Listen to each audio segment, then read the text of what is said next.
I would love to get into the NBA Cup with you.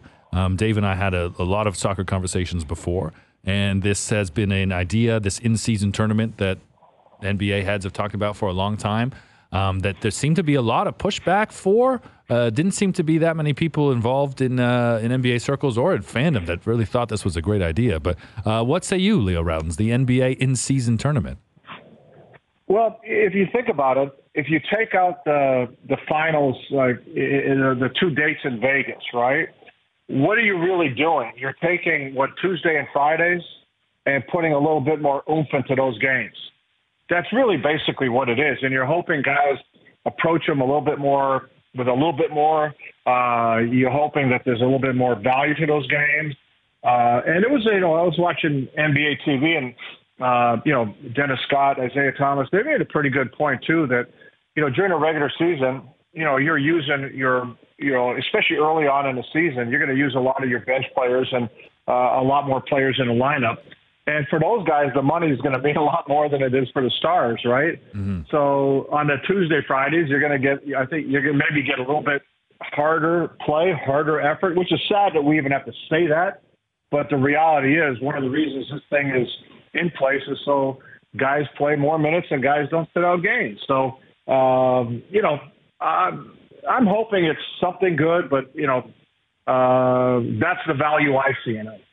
But Leo, you played a lot of basketball after your NBA days in Europe, and there's cups over there, right, where they actually mean something. And it's a soccer thing, but it's also a basketball thing. Like, do you think over time this thing could become something that's, maybe it'll take 20 years, but you got to start somewhere. And do you think it has a chance to become something of what it is in Europe? Because that seems to be the model here, or is that too far-fetched?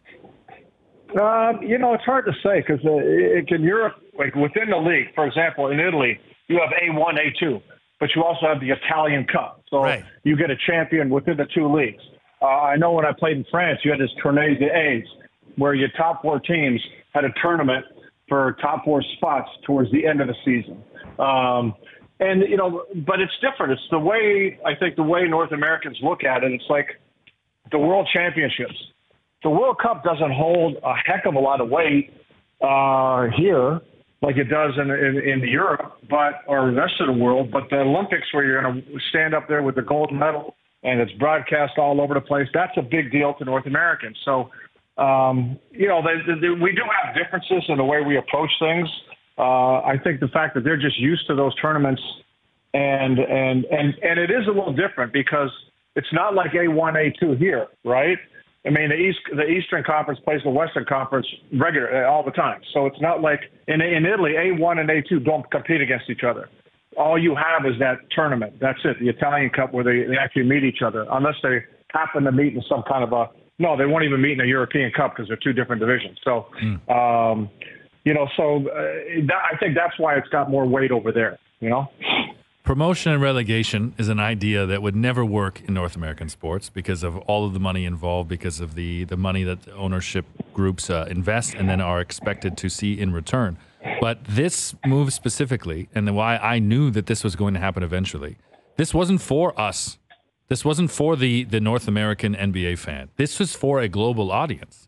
This is for that European audience that pays attention and, is interested, but maybe only watches the playoffs or watches a game that fits comfortably in their time slot. But now they've got something else that resembles what they know, both basketball and in soccer, and what they think just makes sense. So it's kind of like it was the NBA's way to hook an international audience more, and maybe a bit of a compromise to kind of get closer to the way things are run in the rest of the world. Well, I mean, the NBA is global, right? And you know that the games in Vegas are going to be hyped up big time. And I think once the teams, whoever the teams are that get to Vegas, I mean, it's going to have a pretty good feel to it. And once you're there, you're going to want to win those games, right? The only thing is, again, you're giving a little bit more weight to some regular season games, which hopefully, I guess the pessimist in me is saying it's kind of sad that you got to give some weight to those games to get guys to, want to play more or not miss games. That's kind of sad to me for the amount of money that's coming in nowadays. But Hey, if it works, it works. We'll see.